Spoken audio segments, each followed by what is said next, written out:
Hi all. ഇന്ന് നമ്മൾ സംസാരിക്കാൻ പോകുന്ന ടോപ്പിക്ക് ജോ സർജറി അല്ലെങ്കിൽ താടിയെല്ലിൻ്റെ സർജറിയെ കുറിച്ചാണ്. മിക്ക ആൾക്കാരുടെ ഒരു ഡൗട്ടാണ് ഈ താടിയെല്ലിൻ്റെ സർജറി ആർക്കൊക്കെയാണ്, എങ്ങനെയാണ് ചെയ്യുന്നത്. ആ ഡൗട്ടുകൾ ക്ലിയർ ചെയ്യാനാണ് ഇന്ന് നമ്മുടെ വീഡിയോ. താടിയെല്ലിൻ്റെ വളർച്ച കുറവും വളർച്ച കൂടുതലും ഉള്ളവർക്കാണ് നമ്മൾ താടിയെല്ലിൻ്റെ സർജറി ചെയ്യുന്നത്.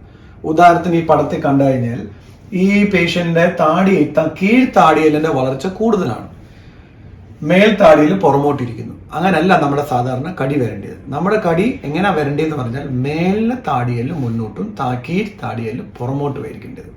നമ്മുടെ കേരളത്തിൽ കൂടുതലായിട്ട് കണ്ടുവരുന്ന ഒരു സിനാരിയോ ആണ് കീഴ്ത്താടിയെല്ല് മുന്നോട്ടും മേൽത്താടിയെല്ല് പുറമോട്ടും.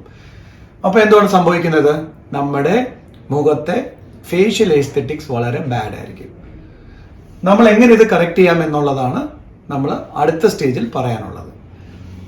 ഈ ഒരു സ്റ്റേജ് നമുക്ക് സർജിക്കൽ കറക്ഷനാണ് നമ്മൾ പ്രൊപ്പഗേറ്റ് ചെയ്യുന്നത്.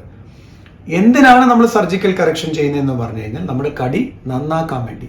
ഇങ്ങനെ മുന്നോട്ടിരിക്കുന്ന താഴത്തെ താടിയിൽ വെച്ച് നമ്മൾ കുറേ നാൾ കടിക്കുമ്പോൾ നമ്മുടെ ജോയിൻറ്റിനൊക്കെ ഇഷ്യൂസ് വരും. അത് മാത്രമല്ല നമ്മുടെ ഫേഷ്യൽ കോസ്മെറ്റിക് എപ്പോഴും നല്ലതായിട്ട് വരും ഇത് സർജറി ചെയ്യുമ്പോൾ. സോ ജോ സർജറി എങ്ങനെ ചെയ്യാം എന്നുള്ളതാണ് ഇനി അടുത്ത നമ്മുടെ ഒരു ക്വസ്റ്റ്യൻ ആൻസർ ചെയ്യാൻ പോകും. താടിയെല്ലിൻ്റെ സർജറി നമ്മൾ ചെയ്യുന്നത് ജനറൽ അനസ്തേഷ്യയിലാണ്. ജനറൽ അനസ്തേഷ്യയിലാണെങ്കിലും നമ്മൾ വെളിയിൽ കൂടെ ഒരു പാടും കാണത്തില്ല. ഈ സർജറി പൂർണ്ണമായും ഉള്ളിക്കൂടാണ് ചെയ്യുന്നത്. ആ സർജറിയുടെ ഒരു ആനിമേഷനാണ് ഞാൻ കാണിച്ചു തരാൻ പോകുന്നത്.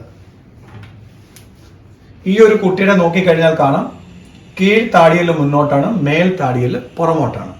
പല്ലുകളുടെ ബന്ധവും അങ്ങനെ തന്നെയാണ്. കടിക്കുമ്പോൾ നോക്കിയാൽ കീഴ് പല്ലുകളെല്ലാം മുന്നോട്ടും മേൽ പല്ലുകളെല്ലാം പുറമോട്ടുമാണ്. ഇതിനെയാണ് നമ്മൾ കറക്റ്റ് ചെയ്യുന്നത്. ഇതിനെ എങ്ങനെ കറക്റ്റ് ചെയ്യുന്നത്? നമ്മൾ വായ്ക്ക് ആദ്യം പല്ലിന് കമ്പി ഇട്ടിട്ട് അതിനെ കറക്റ്റ് നിരയിലാക്കിയിട്ട് വായുടെ ഉള്ളിക്കൂടെ നമ്മളൊരു കട്ടിട്ട് ഈ എക്സസ് ബോണിനെ നമ്മൾ മാറ്റി കീഴ്ത്താടിയെല്ലിനെ അതിന്റെ പൂർണ്ണ അവസ്ഥയിലേക്ക് ആക്കി നമ്മൾ ഈ എക്സസ് ഈ കട്ടിട്ട ഏരിയ നമ്മൾ ഒരു ടൈറ്റേനിയം പ്ലേറ്റും സ്ക്രൂസും ഇട്ട് ഫിക്സ് ചെയ്യുന്നതാണ്.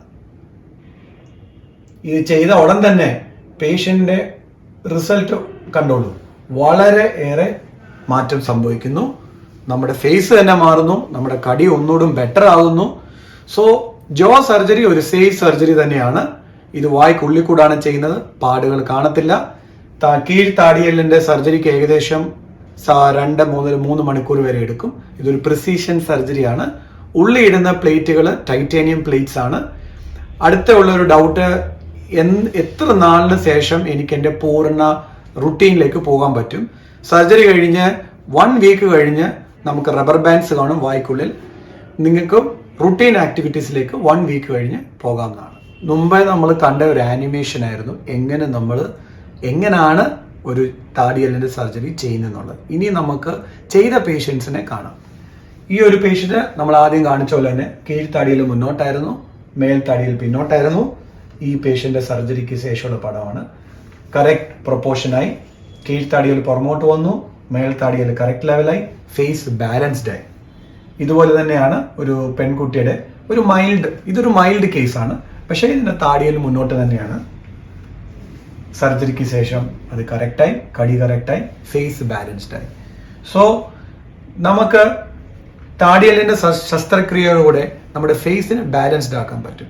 ഫേസ് ബാലൻസ്ഡ് ആകുമ്പോൾ നമ്മുടെ ഉള്ളിലുള്ള കോൺഫിഡൻസ് ലെവൽ കൂടും, ഫേസ് ഒന്നുകൂടും ബെറ്റർ ലുക്കിംഗ് ആയിരിക്കും, നമുക്ക് കോൺഫിഡൻസ് ലെവൽ കൂടുന്നതാണ്. നിങ്ങൾക്ക് ഈ ജോ സർജറിയെ കുറിച്ച് എന്തെങ്കിലും ഡൗട്ട് ഉണ്ടെങ്കിൽ ഞങ്ങളുടെ വെബ്സൈറ്റ് അല്ലെങ്കിൽ ഞങ്ങളുടെ യൂട്യൂബ് വഴി, ഞങ്ങളുടെ വാട്സപ്പ് വഴി ബന്ധപ്പെടാം. ഞങ്ങളുടെ 24 hour കോൾ സെൻറ്റർ നമ്പർ വഴി ബന്ധപ്പെട്ട് നിങ്ങളുടെ എല്ലാ ഡൗട്ടുകളും ഞങ്ങൾക്ക്